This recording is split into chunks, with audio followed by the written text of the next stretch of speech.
Welcome to the Underwater Podcast, where we take a deep dive into the world of underwater portrait photography, cinematography, and everything in between. With me, your host, Brett Stanley.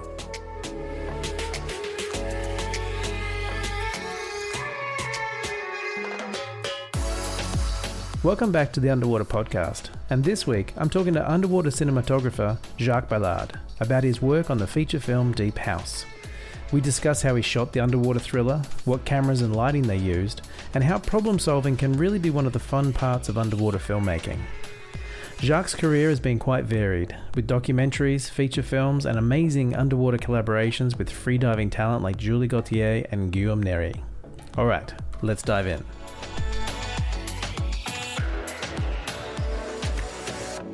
Jacques, welcome to the Underwater Podcast. Thank you, Brett. It's a pleasure. It's so awesome to have you because I saw your work through the Deep House film that came out not too long ago, but then I was actually looking through your portfolio and I realized that you did so many things that, like underwater productions, that I just love. You're so prolific. It's amazing. How did you even get into underwater? By chance, basically. I started diving when I was something like 14 in Greece with the sponge divers in the Kalymnos Island. And I got passionate about diving. But then living in Paris, not much water besides the pools and the Seine. So I forgot a bit about diving. And then one of my best friends at the time, called Mathieu David Cournot, was finishing the great FEMIS French movie school. And he wanted to do something either underwater or flying. I said, well, underwater, there's a lot more stuff to play around with.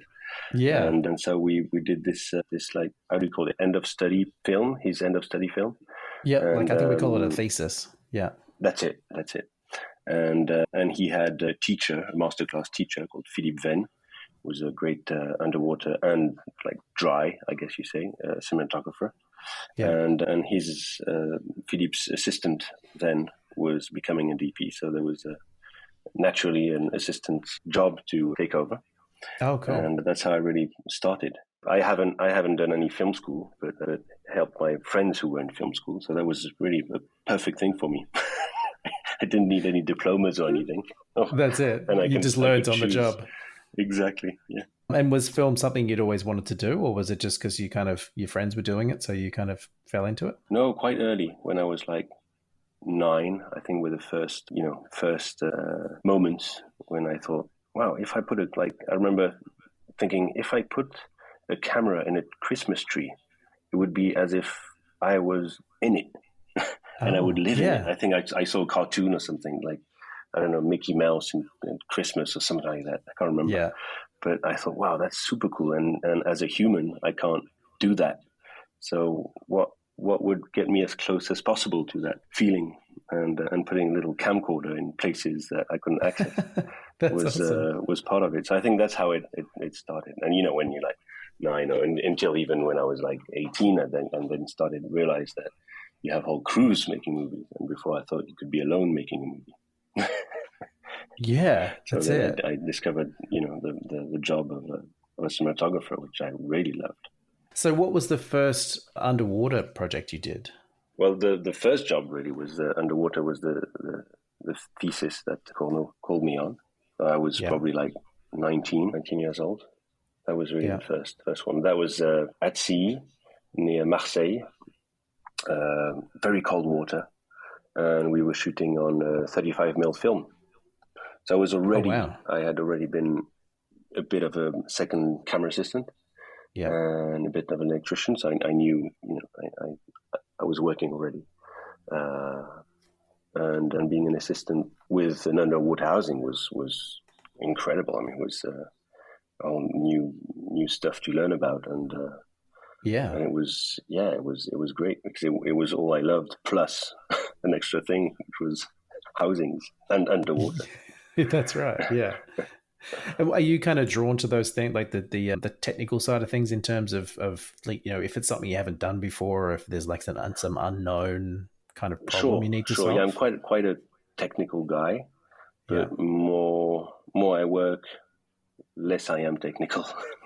Right. More Okay. I concentrate on the story and what the director is looking for and what Right. I can bring to them. But yeah, the technical parts are quite important, and some shots are quite complicated to get, and still today quite often I'm impressed in how little I know really.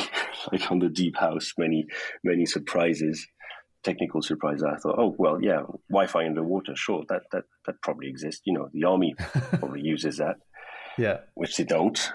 So Oh, we had to okay. make something like Wi-Fi underwater, and then I learned that Avatar were when they shot Avatar underwater, they were like asking themselves the same questions, but I didn't have the budget, so I had to No. develop Yeah. myself some things. So yeah, I'm excited when the technique brings something special to the story. Really, Right. You're not in it just for the technical kind of thing. It has absolutely to not. No, I add to enjoy the it, but story. Yeah. well, it's fun. Don't you like it? How are you Yeah. technically? Oh, I love it. Yeah.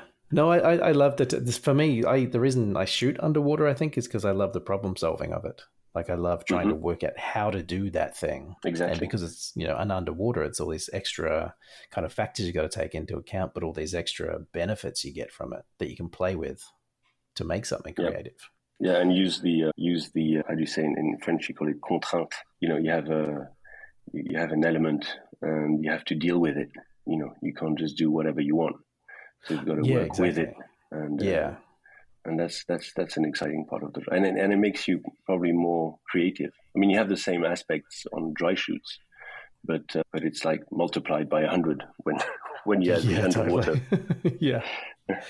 And there definitely is that thing where the water is, it is this immovable object. You have to work with it. You can't just discount it. And the Yeah. texture that changes so much. I mean, I get often bored in tanks, and I often ask productions to try to shoot in real water, so in lakes and in sea and stuff. And Yeah. at first, production houses look at me like with huge eyes, like, how can you guarantee anything?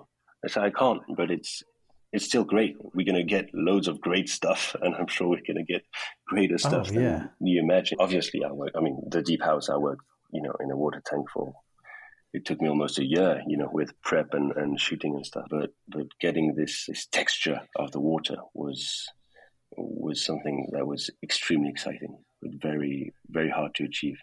Just like learning how to make great food, It was actually like that. We had to mix loads of organic stuff to find the good textures and the different textures of the water.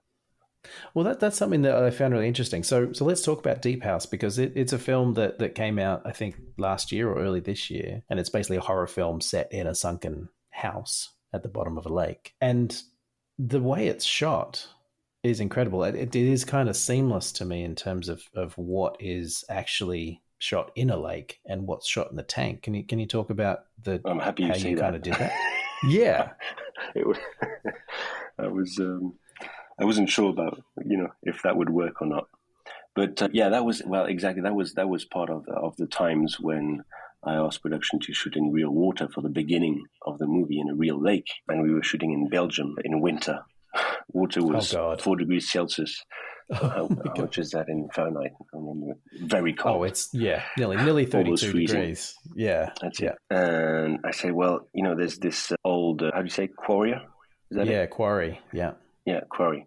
So yeah, so there's this old quarry like a few miles from the studio, and it's a bunch of divers who bought that place in the 1980s, and since then it's the diving playground. So it's quite a big place, but it was like real like river water. They filled this place where the deepest part was about 120 feet deep. Oh, right. Yeah, and you had like fish in there and an old army plane and the tower and stairs, and so you had loads of elements that already existed. And I said, well, that's something it would cost so much money to do in the studio, and we wouldn't even get better than what really exists. So before they get to the house, I think we should use reality and the whole space, and we'll get inspired by this space. So we don't need to shoot many days there. We shot only 2 days in very difficult environment, and to make it work, we had to be in quite a small crew, and we asked the guys to sink a car, an old car. Yeah. Props didn't have time to make it look like super old, so we we kicked quite a bit of dust on it, but that was really fun to do, and that was the car was about 60 feet depth. Oh right, yeah, yeah. Well, that was interesting in the film because I remember they get to the car, like even going down those stairs, I was like, where are these stairs? Like, where did they find these stairs to shoot? And then they get to the car and they basically talk about how it's still in pristine condition. Like you kind of wrote that into the story. We did, yeah, because it did look so so new that the directors, adapted to that. That's what's fun about making movies. Anyway, you make stuff with what you've got really on the day of the shoot. So but you feel, for me, you feel the depth, and you feel the cold, and you feel the real lack of visibility. And then when we try to match it, so when they arrive at the gate of the house, then we are in the water tank. I thought when we shot just before, because we shot that part after the COVID break, so it was like 3 months or 4 months, I can't remember, after leaving the living room of the house, right? And when they sunk the set, there were tons of pebbles, and I asked the art department to wash those pebbles before putting it in the water because you have so much dust on them. Yeah, and the set was sunk, and we couldn't see the end of our arms. Oh wow! It just killed the visibility. It killed the visibility. It was hell. I thought, how is this going to work? So we waited and waited, and the filtering system of the pool is quite performant, and so we waited only like a day and did a few close-ups and stuff. But until then, I thought visibility was too low to match, but it did work. I adapted the lighting also. Right. But, and how was that lit? Is it just all lighting from above, or have you got like? It was basically like a LED sky light. Yep, sky panels.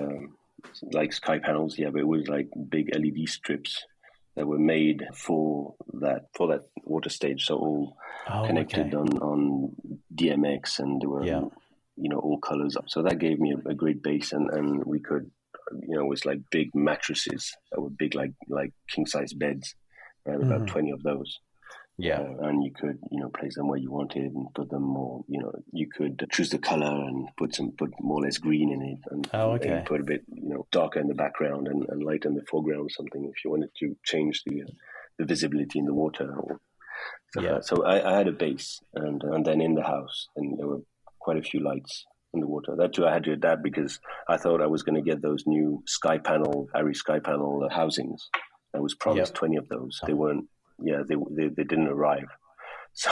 So then I worked with ACLs, which are basically like PAR cans made out of 24 PAR lamps, spot PAR lamps, and they are used. That's what's used in airplanes. It's basically landing airplane lights. Oh, and they're waterproof, or you had to then build housings for them? They're waterproof, yeah. Oh, okay. You need to have a special ballast at the surface that won't cut the whole electricity. But yeah, and it's only 24 volts, so that's fine. And I guess because once you're inside the house, it is quite small quarters, so you don't need to throw the light too far. No, but I did need a lot of light because we used like unconventional cameras. All my DOP friends told me, "Well, why are you shooting with this? I mean, it's not real cameras and stuff." So, well, it's part of the like modern found footage thing. So I'm not going to shoot this with an Alexa or Red or something. And the actors are holding the cameras, and so we shot with little DJI Osmo Actions. Oh wow! Okay. Which are like GoPros. I tested the GoPros and those, and different cameras. Sony had a little RX 100 or something like that. I can't remember exactly the name, but tested a few of those small action cameras, and DJI at the time had for me the best ones. But they are, if you want them to work for big screen, the base ISO is quite low. It's like a 200 ISO, and then it's like T-stop 4, 5.6. That's it. So basically, on the set, even though it's like a dark movie, we could see like in late morning in the winter in northern states or middle of Right. France. Yeah. That was interesting as well, because the way you kind of did the camera work was, the characters have got their little, basically GoPros on their arms and Mm-hmm. stuff and kind of recording themselves. And then you've got the ROV that they had, which was another kind of camera. And Yep. then you also had kind of the narrative camera, which I assume was an Alexa or something. Well, when the dry part of the movie was shot on Alexa. Right. And then I introduced some of the action camera footage because the original plan was to switch to the action cam footage only when our actors would be in the water. Right. And I thought it would be too much of a shift. So I think it works quite well to introduce the use of those cameras before and mix it with the Alexa. Personally, I would have shot everything with the little action cameras from the start, but still, it works. You would have. Yeah, because I would have been more with the characters, I think. But, right. Yeah. Still, I mean, it works fine.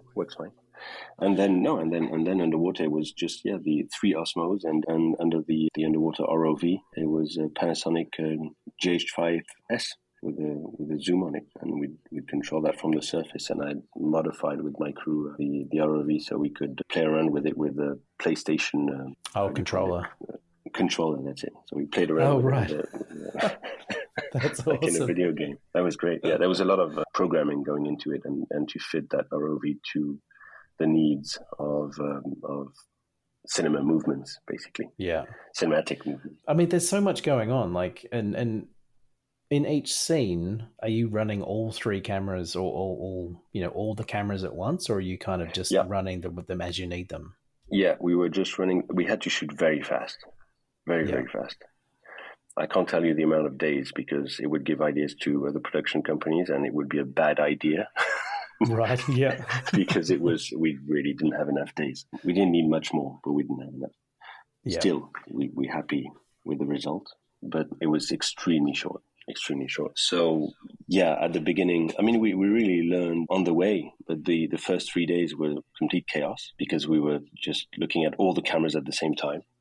And then we realized that we had to really concentrate on one point of view, let the other cameras shoot because we get stuff. And then once we were happy with one point of view, we'd switch to the second one.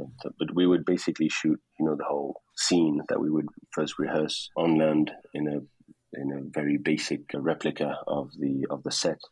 Yeah. And then actors who are actually my friends, Justine Roby, who are some of the best divers in the world. They were the stunts that played the characters underwater. So they knew a lot already, right. Extremely tech divers and had shot movies before, and we had worked together before and stuff. And they don't only do movies, but also incredible underwater missions and all that. So they understood a lot, and that was part of the point of view. I didn't want the film to be shot by a cinematographer. It had to feel real. Yeah, and it was nicely shot, and we could see everything live from the surface, and we had underwater speakers, and we could speak to our stunts at the same time and all that. So we did adjust things, but we also wanted to let the scene happen as if they were really, living it. And I was often underwater to shoot what the drone was supposed to shoot, because I would, have a better feeling. I would use the drone, the ROV, to give those very mechanical movements, and also, the errors where the drone could, hit a wall or something, or do a certain type of movement that you can't really do or imagine doing by hand. Basically, a third of the shots, it's of the ROV, it's me behind the camera. Also, because I could, give direct indication, and I wanted to have fun too, Well, you want to be down there, right? You want to be in there swimming around in that. Yeah, exactly. Yeah. Yeah, I mean the stunts, kind of the scary family, the corpses or whatever, they were incredible, because I would look at the take and how long the take was, and I'm like, they're still going, and it was incredible. And they had those masks on as well. It wasn't masked. It was makeup. Oh, But I thought they had like you're talking something about. strapped to their faces, like Oh yeah. yes, the Mask of Shames. That's it. Yeah, you do have a scene where they have those Mask of Shame, but there's a trick. Right. It was great. That movie was great because we imagined that every shot would have special effects. How do you call them? Video special VFX. effects. VFX. That's VFX, it. yeah. And very few at the end because Yeah. on the shoot we realized that we could do so much in real. You know, Practically. like it's funny because I live in Montreuil in France, and that's where Méliès, who's one of the inventors of cinema, lived. And so I live a few Oh. a few hundred meters away from where the first movies were ever shot. And this guy was a magician first, and he would, he's the guy that did that movie of, the guy being shot on the moon and stuff in That's right. Yeah. 90 something. And I really had the impression that we were sometimes making shots like 100 years ago in movies. That was great.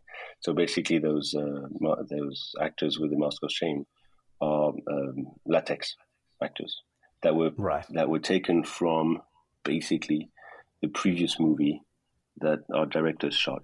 So they were adapted and changed a bit to fit more to the freediver actors. Oh, so they were more like mannequins. So when exactly mannequins, right. and when the long takes with the masks are with mannequins, and then suddenly it's the real freedivers actors. Oh, I need to go back and look at that and see if I can see where they swapped out. The Anne Classens, who plays the old witch, when she saw her mannequin, she was there when we shot the mannequin. She said, "I don't have hair like this."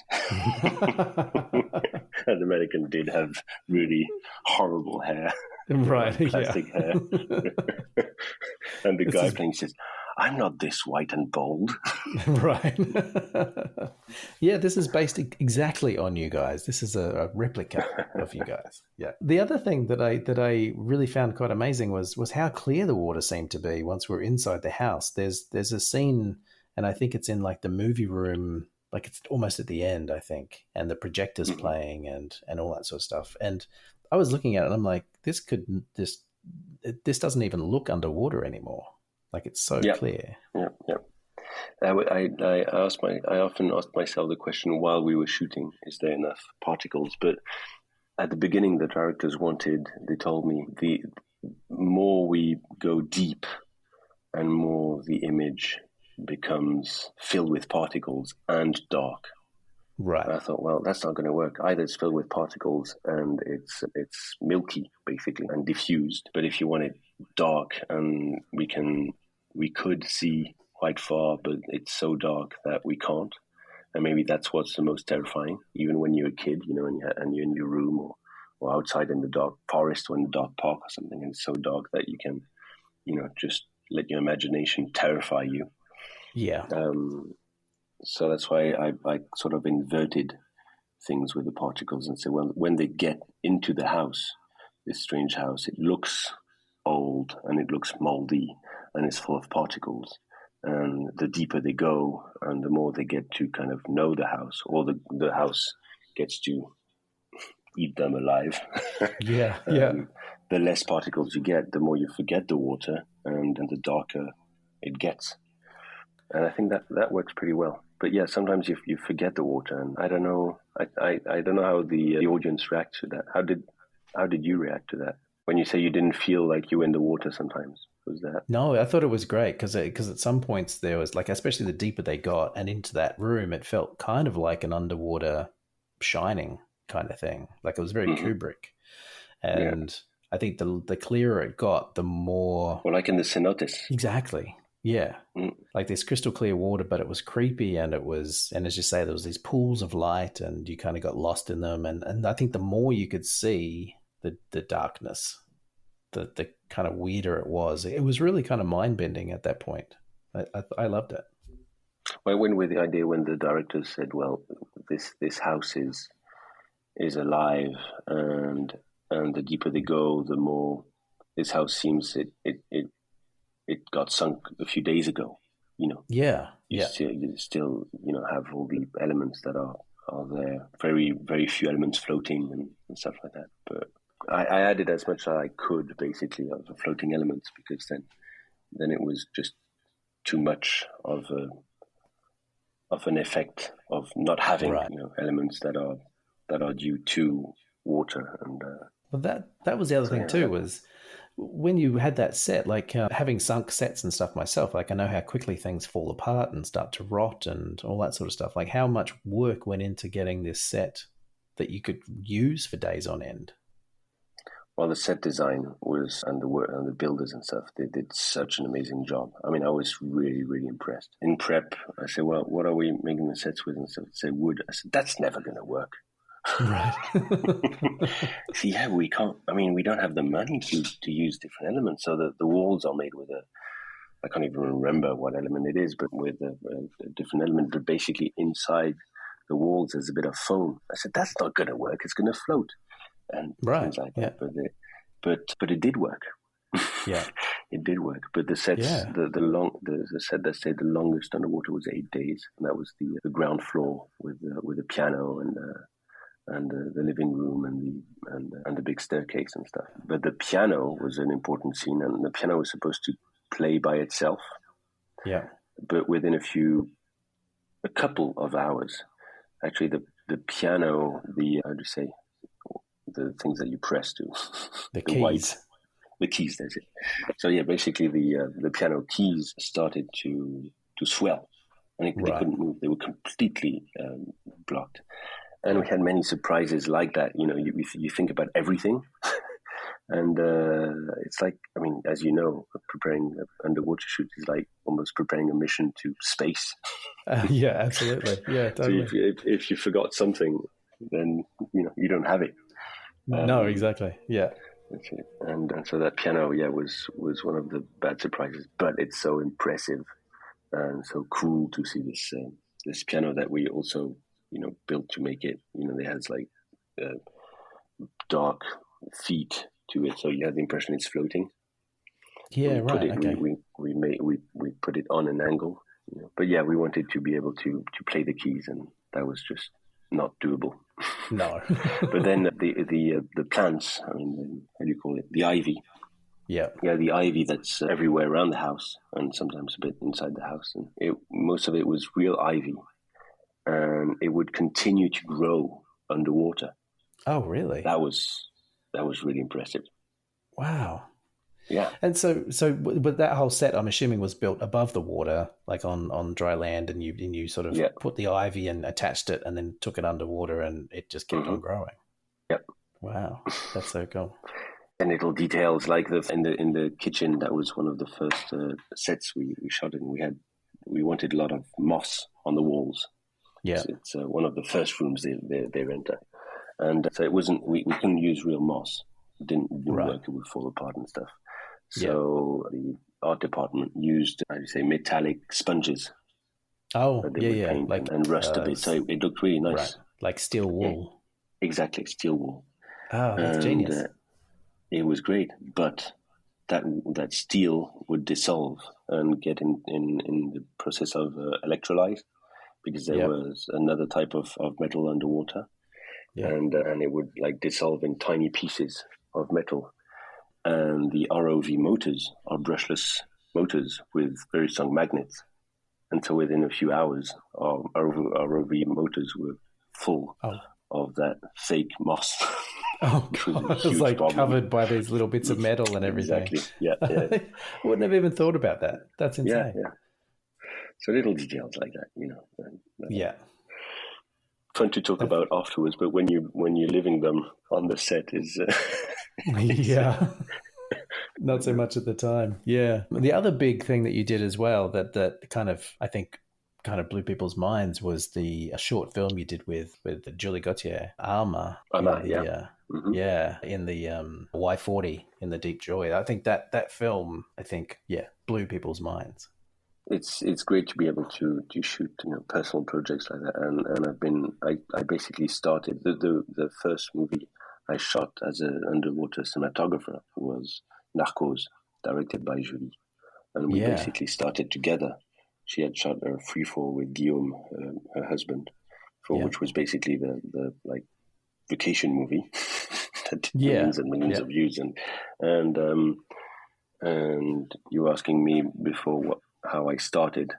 one of the big projects that I started on was on a project directed and produced by Grégory Colbert, who's a photographer and filmmaker. And I went twice around the world with him with the 35mm camera and Philippe Venn as a director of photography, so as an assistant. And on that, I met Julie Gauthier, who was an underwater actress model at the time. And we started talking about her personal projects she wanted to do. She said, well, is it hard to direct a movie and make a movie, just ourselves without, big budget or something? Mm-hmm. So I lied to her. I said, yes, it's super easy. Right, yeah. and it's so much easier underwater as well. It's so super easy, yeah. But I knew, she was the French underwater champion at the time, and her husband was the world freedive champion. So that made things a lot easier, and we were able to do stuff that others couldn't, basically, at the time, especially. Yeah. But yeah, so Julia and I really started together, and we still work together. We have a new project with involving dance again that we'll shoot in September. But Ama was a very, very personal project for Julie, and it moved me a lot emotionally. So it was very important to be part of it. Well, I remember when it came out, and I remember watching it and thinking how controlled she was, not just in the dance, but also the fact that she didn't even leap off the bottom until past the halfway mark of the whole film. Like she totally teased that out, and the camera work and the lighting, it's just so simple and so minimal. The use of that space, it's like an underwater dance studio, but it's still so surreal. It's beautiful. I'm happy you've seen it like that and talk about it like that. Yeah, it's exactly what I dreamt that people would think. Seeing it visually at least. But yeah, many shots I was just filming them. It was like super easy for me compared to what Julie was doing and the safety freediving and stuff. But many times I thought, wow, is this really happening? Is this is this real? And it was quite. As you say, it was minimal and simple. It's a girl dancing underwater, but it was. I had never seen that before, and being part of it and seeing it, being there, but seeing it on my little camera screen. Sometimes I just quit the screen and look at reality without even seeing looking at what my camera was filming. It was so impressive. Yeah. And I think those little moments are like, I think we all have those kind of things underwater where we're shooting something and we're like, this is, this is happening. This is something that you've planned forever, or you'd never even thought of it. But there's just this moment where you have this stupid grin on your face and you just you don't really want that moment to end. That's very well said. Yeah. That's kind of why we do this job, isn't it? Exactly. And I think looking at your body of work as well, you've done these things in the tanks, you've done these amazing stuff out in the open water with free divers and all that sort of stuff. Do you have I think you mentioned before, but do you have a preference at where you like to shoot? Is it open water or tanks? Or is it just open water? Yeah.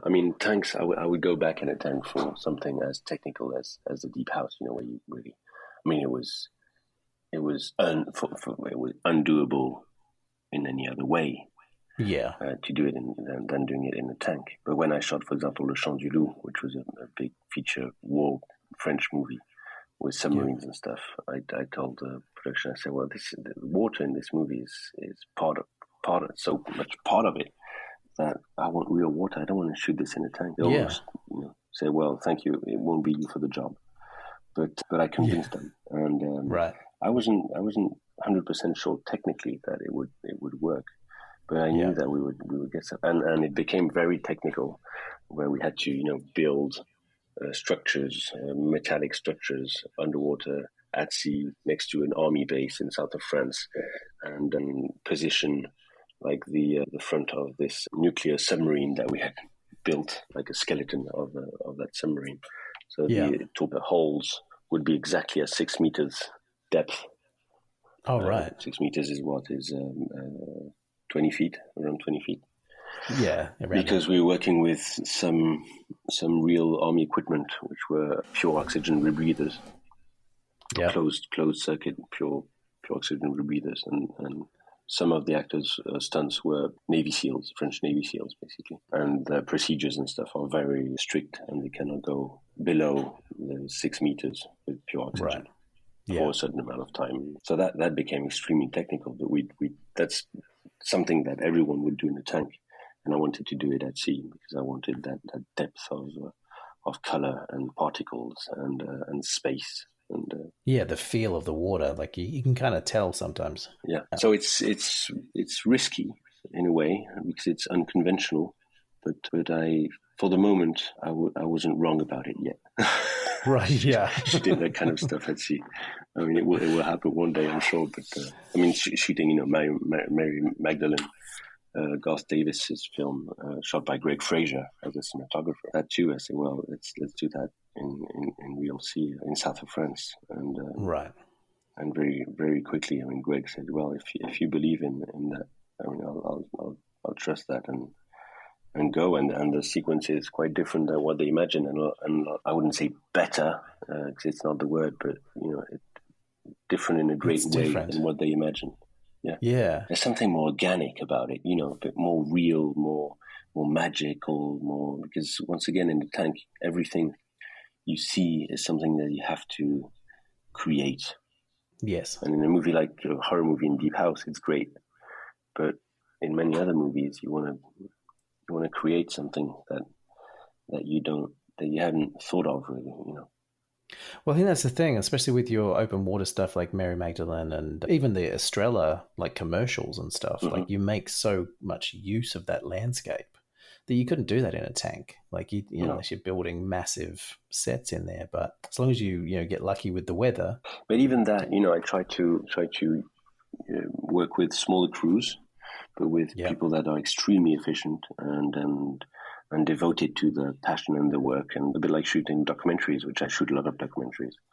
But having a smaller crew in a way buys us time, because we can spend a few more days, because it's a bit cheaper than having a huge crew. And I try to also convince people that they've got to make it happen money wise, because it's worth it.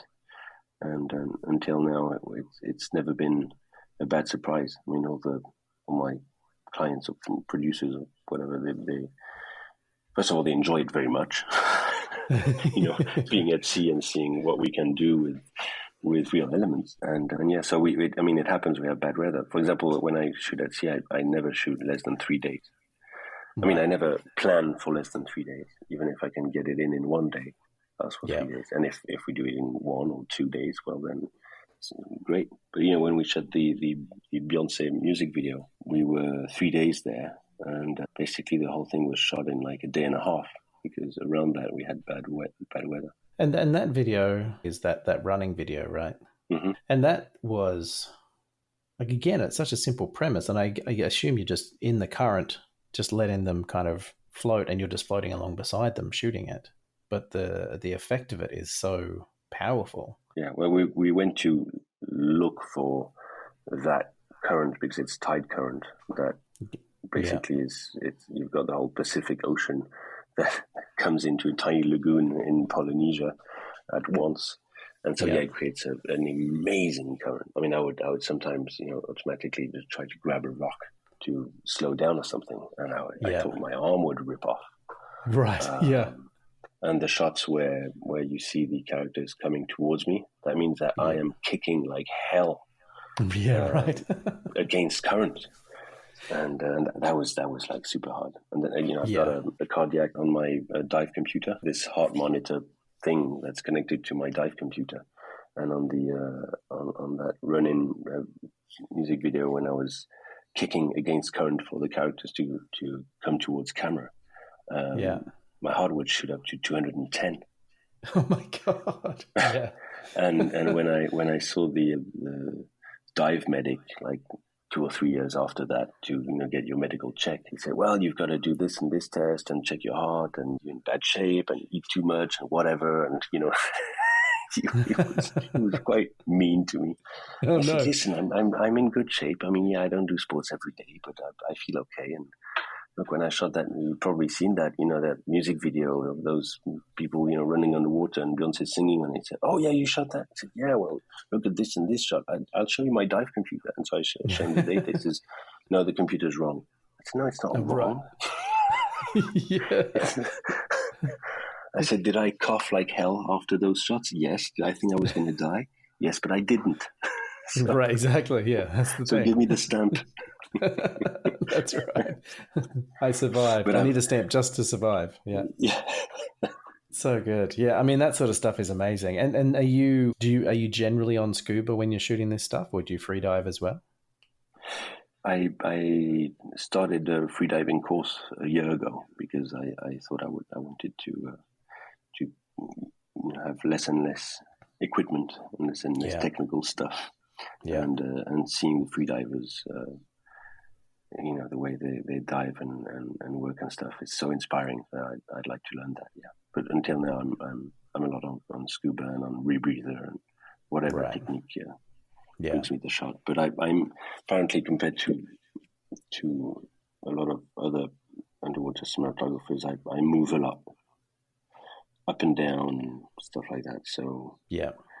So that's the older you get, the less you can do that.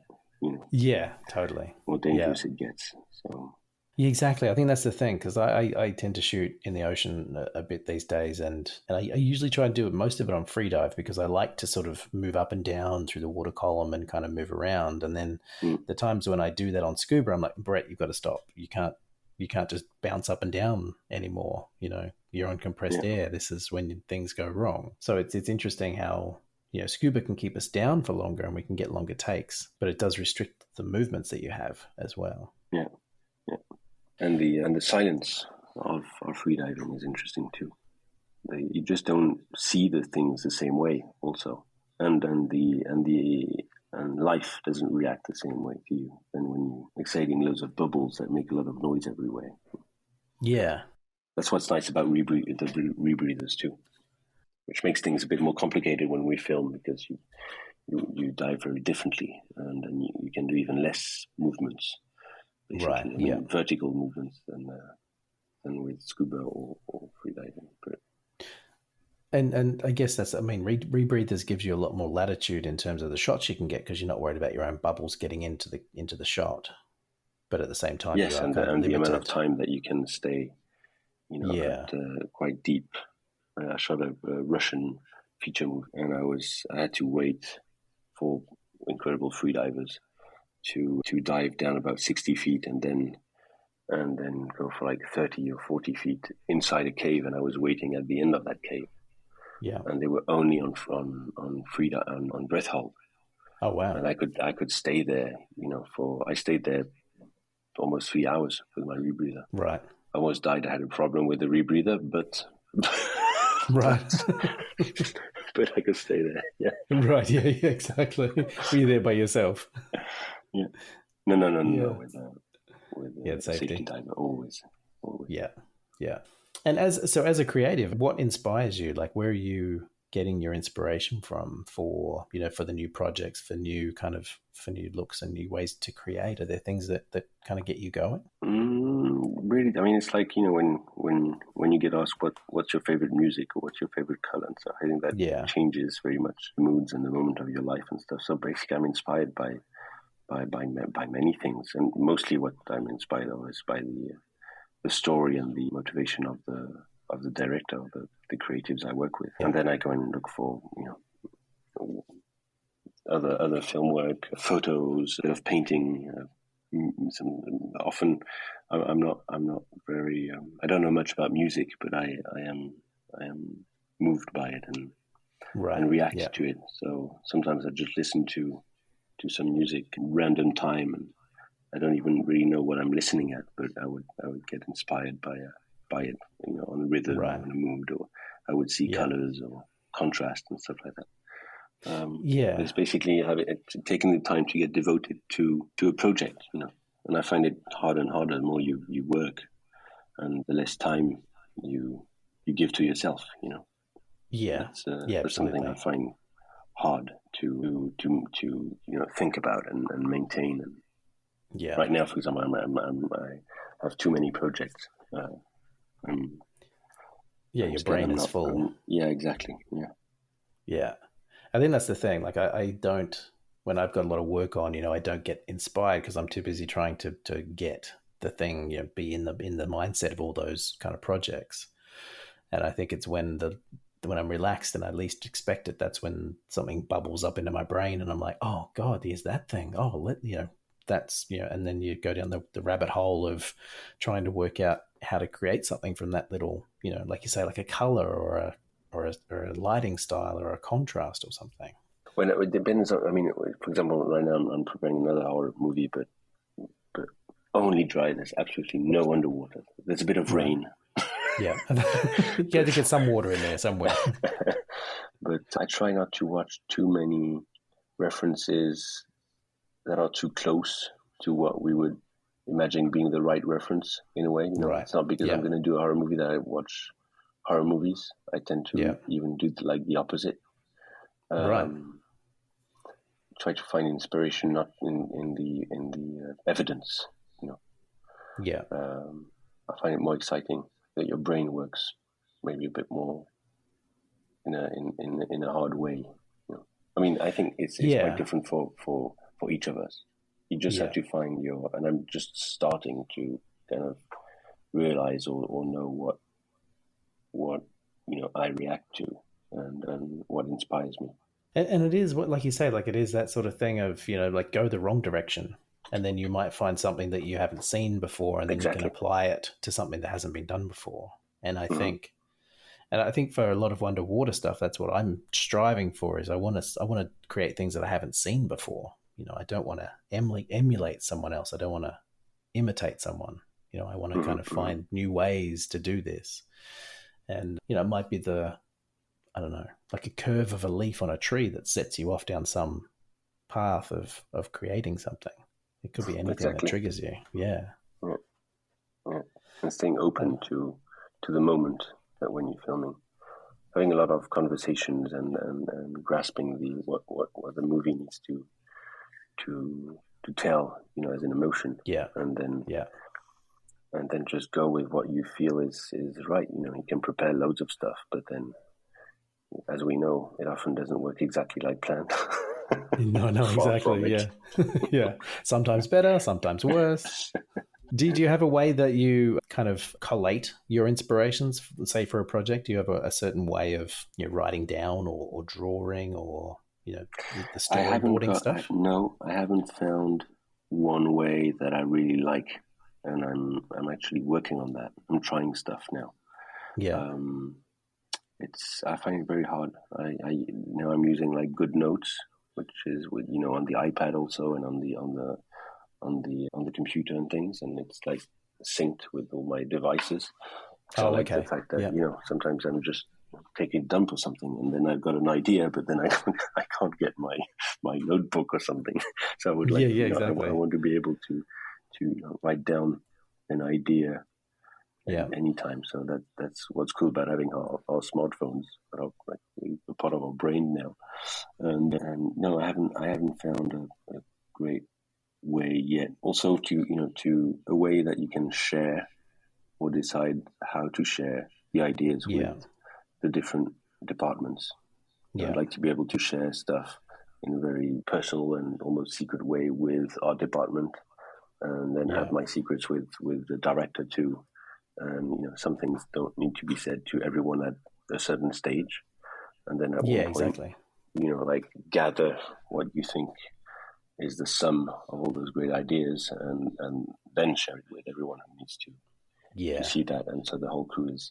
I mean, if you know something about creating apps, I'm sure we can make one. No, I know. I was just thinking that myself. This could be a moneymaker, Jacques. Could be our retirement fund. How do you do it? I'm pretty much the same. I have I just use the notes program on my iPhone and that syncs. But then I'll use like Pinterest and things like that. I'm kind of mad professor sort of thing where I have notes everywhere and then I never find them. So me too. And then I just try and hold everything in my head. Yeah. I think the essential stays in your head, but sometimes you've got this little idea that was a good idea, and you just forget it because it's a detail. But all the films time. are made a lot with those details. So yeah, I get frustrated after once we got the scene, and a few months later I find a note and damn. Yeah, that's it. I forgot about that one. That's right. Yeah, I do that all the time. I always forget, and then come back to it too late. But that's the thing. Hey, Jacques, this has been amazing. Just hearing how you've kind of come from putting cameras in Christmas trees and now doing feature films and documentaries and commercials. It's amazing. Thank you so much for sharing all this. Well, thank you. Thank you for having me in this very great and inspiring project. Yeah, maybe we'll work together one day underwater. Oh, dude, I would love that. Yeah, sign me up. All right, Jacques. Thanks very much, man. Thank you. Thank you. Talk to you soon.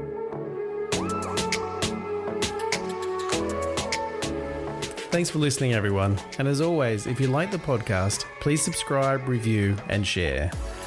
If you'd like to support with the production of these episodes, you can purchase our very cool merchandise at theunderwaterpodcast.com. We've got branded coffee mugs, stickers, beer cozies, and posters featuring our amazing illustration and logo by Joe Hodino.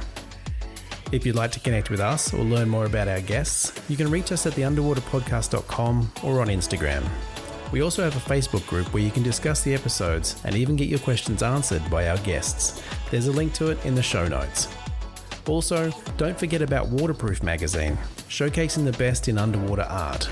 Read it online or purchase a print edition at waterproofmag.org. You can learn more about my underwater photography workshops and mentoring at brettstanley.com or Brett S Photo on Instagram. The Underwater Podcast is presented and produced by me, Brett Stanley, and our music is Neo by Oh Boy. Keep creating, everyone. I'll see you in the water.